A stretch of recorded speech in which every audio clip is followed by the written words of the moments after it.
जय हिंद दोस्तों 1804 में मराठा राजा होलकर ने दिल्ली पर आधिपत्य जमा दिया था।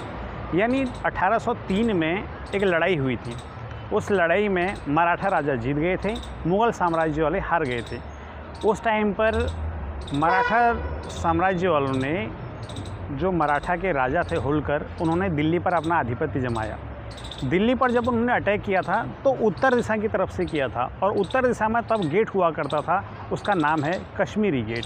आज हम आपको कश्मीरी गेट की कुछ विशेषताएं बताएंगे और कश्मीरी गेट क्या है, कैसा है, कब बना और उस हमारे भारतीय स्वतंत्रता संग्राम में कश्मीरी गेट का क्या महत्व है, आज हम आपको उसके बारे में बताएंगे।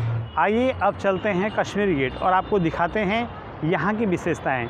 यहाँ की दीवारों को उस टाइम पर जब मराठा सम्राट होलकर जी ने जब यहाँ पर अटैक किया था, तब यहाँ पर दीवारें कितनी मजबूत हुआ करती थी और उनका आक्रमण कितना भीषण था कि यहाँ की दीवारों को बहुत ज़्यादा क्षति हुई, बहुत ज़्यादा नुकसान हुआ। आइए चलते हैं और आपको दिखाते हैं इसके अंदर की कहानी। दोस्तों, कश्मीरी गेट में दो दरवाजे हैं, एक दरवाज़ा इन और एक दरवाज़ा आउट। यानी एक दरवाजे से अंदर जाते थे और एक दरवाजे से बाहर की तरफ आते थे। जिस दरवाजे से अंदर की तरफ जाते थे और जिस दरवाजे से बाहर की तरफ आते थे, दोनों दरवाज़ों पर तगड़ी चेकिंग हुआ करती थी। उस टाइम पर जो भी सैनिक थे वो बाहर से आने वालों को और बाहर जाने वालों को पूरी तरह से चेक करते थे। उसके बाद ही उसको दिल्ली के अंदर, यानी उस टाइम पर जो शाहजहानाबाद हुआ करता था, उसके अंदर तब उसको एंट्री मिला करती थी। आइए अब जानते हैं कि सैनिक कहाँ पर खड़े होते थे, किस तरह से वो चेक करते थे। और इन दरवाज़ों पर बहुत मोटी लोहे का गेट रहा करता था।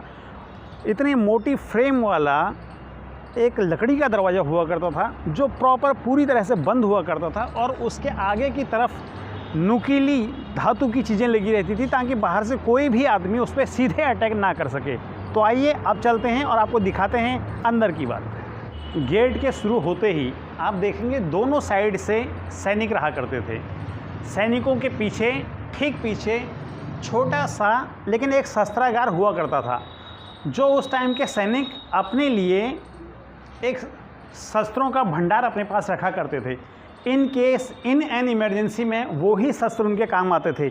और यहाँ पर वो शस्त्रागार हुआ करता था, जो आज काफ़ी सारे सामान इसमें और चीज़ें रखी हुई हैं। यहाँ पे एक साइकिल भी रखी हुई है अभी, और कुछ लोहे की चीज़ें रखी हुई हैं, कुछ डंडे भी लोहे के रखे हुए हैं। तो इस तरह की चीज़ें यहाँ पे अभी फ़िलहाल रखी हुई हैं, लेकिन उस टाइम पर ये शस्त्रागार होता था। उस साइड में छोटे से जहाँ पर दीप प्रज्वलित होते थे, वहाँ पर अंदर के साइड में जो ये कश्मीरी गेट का जो अंदर वाला पोर्शन है, उस साइड में, इस साइड में और एक उस साइड में, दोनों साइडों में यहाँ पर मसाले रखी जाती थी जो रात भर जलती थी। और इसके अंदर के साइड भी और बाहर के साइड भी, दोनों साइड उजाला देने का काम करती थी। इससे सैनिक प्रॉपर चारों तरफ से, अंदर के साइड और बाहर के साइड, दोनों साइड निगरानी कर सकते थे। 1803 से पहले कश्मीरी गेट के जो चारों तरफ की दीवारें थी वो बहुत ज़्यादा मजबूत थी, लेकिन मराठा सम्राट होलकर ने जब यहाँ पर आक्रमण किया, उस टाइम पर उन्होंने ऐसी दीवारों को, जो मेरे पीठ पीछे आप देख रहे हैं, ऐसी दीवारों को उन्होंने बहुत क्षति पहुँचाई। इन दीवारों को बहुत नुकसान हुआ। सन 1835 ईस्वी में अंग्रेज़ों ने इन दीवारों को दोबारा से नवीनीकरण करवाया। नवीनीकरण तो हम उसको नहीं कह सकते, लेकिन रिपेयर उन्होंने इन दीवारों को करवाया। जहाँ जहाँ पर दीवारों को बहुत ज़्यादा क्षति हुई थी, वहाँ पर उन्होंने इन दीवारों को रिपेयर किया। आज भी आप देख सकते हैं कई जगह पे ये दीवारें आज भी रिपेयर नहीं हुई हैं। काफ़ी सारी जगह पर आज भी दीवारें टूटी पड़ी हैं।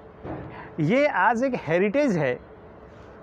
जो भी हमारे हिंदुस्तान में हेरिटेज में आ जाता है, उनकी देखभाल सरकार करती है। तो सरकार को भी हम कहना चाहेंगे कि इनमें पुराने जैसे ही मरम्मत, जैसे अंग्रेज़ों ने की थी, वैसी ही मरम्मत आज भी इनमें की जाए, ताकि हमारी हेरिटेज जगहों को एक नई सुरक्षा प्रदान हो और वो चीज़ें सालों साल बनी रहें। साथियों, एक चीज़ मैं आपको और बताता हूँ। हर दीवार जो इतनी मोटी मोटी दीवारें हैं उनके साथ जो गेट बने हुए होते थे, उस टाइम पर उन गेट्स के बगल में जो मेन गेट हुआ करते थे, मेन गेट के बगल पर हर दोनों साइड से, गेट के आने वाले रास्ते से भी और गेट के जाने वाले रास्ते से भी गुप्त दरवाजे भी रखे जाते थे। वो गुप्त दरवाजे देखने में, बाहर से देखने में ऐसा लगता था कि वो पूरा गेट है, सामने वाले को शो नहीं होता था कि आखिर से है क्या, लेकिन वो गुप्त दरवाजे हुआ करते थे। उसकी जानकारी सिर्फ वहाँ के कुछ चुनिंदा सैनिकों को, सेनापतियों को, राजाओं को और सामंतों को ही हुआ करती थी। वो उसका प्रयोग इमरजेंसी के वक्त, जब उनको लगता था कि हम घिर चुके हैं चारों तरफ से और बचने का कोई रास्ता नहीं है, तब उस गुप्त दरवाजे का वो उपयोग करके अपनी जान बचाते थे और दोबारा से कोशिश करते थे कि सैनिक संगठन दोबारा से किया जाए और दोबारा से अपना राज्य हासिल किया जाए। किस तरह से गुप्त दरवाजे होते थे उसकी मैं आपको एक झांकी दिखाता हूँ।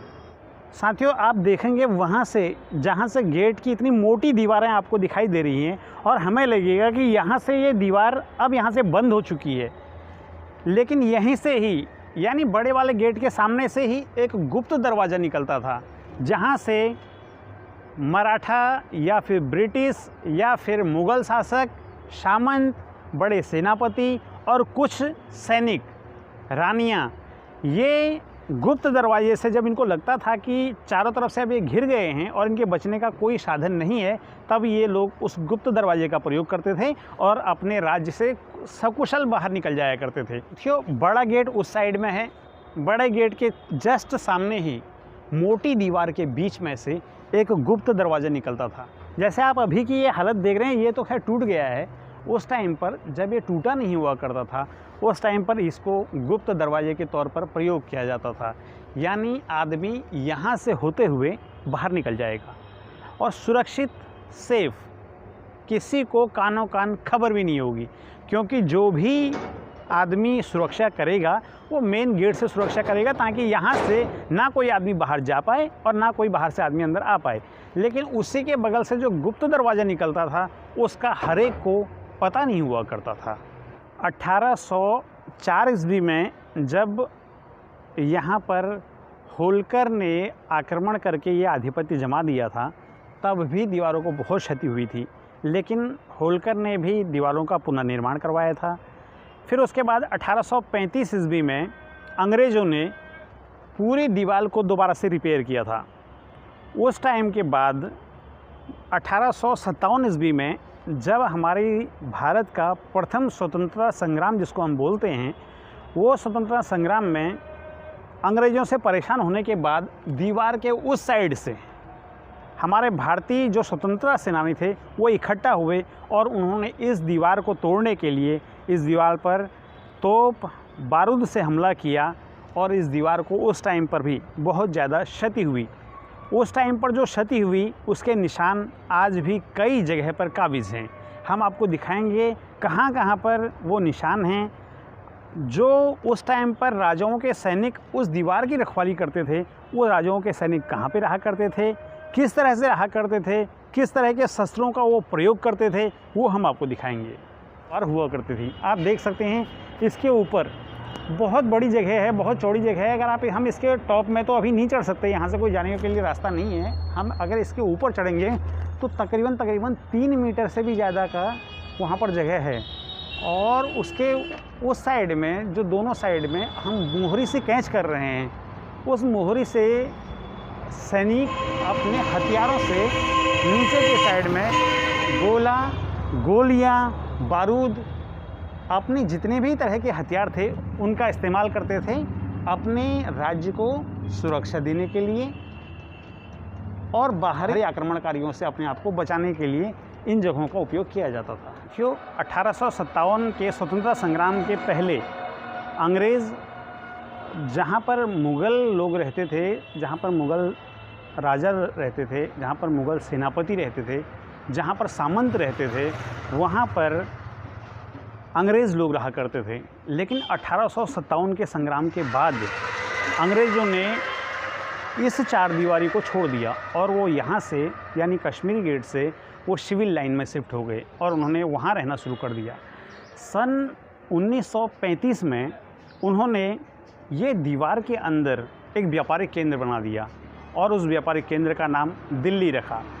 1965 ईस्वी तक, जब तक नई दिल्ली की स्थापना नहीं हुई थी, तब तक पुरानी दिल्ली व्यापारिक केंद्र और फैशन डिज़ाइन के लिए मशहूर हुआ करता था। साथियों, 1857 के संग्राम में स्वतंत्रता सेनानियों द्वारा उस साइड से अटैक किया गया और इस साइड की जो ये दीवारें थी, आप इस दोनों साइड में देखेंगे, दोनों साइड की दीवारें इतनी मोटी दीवारें हैं, उन पर गोले बरसाए गए, बारूद बरसाया गया, तब इन दीवारों को जगह जगह पर क्षति हुई। उस टाइम पर अंग्रेज़ों को बहुत ज़्यादा नुकसान का सामना करना पड़ा था। उस स्वतंत्रता संग्राम को कहते हैं कि उसने अंग्रेज़ों की जड़ें हिला दी थी, यानी अंग्रेज़ों की नींव हिला के रख दी थी।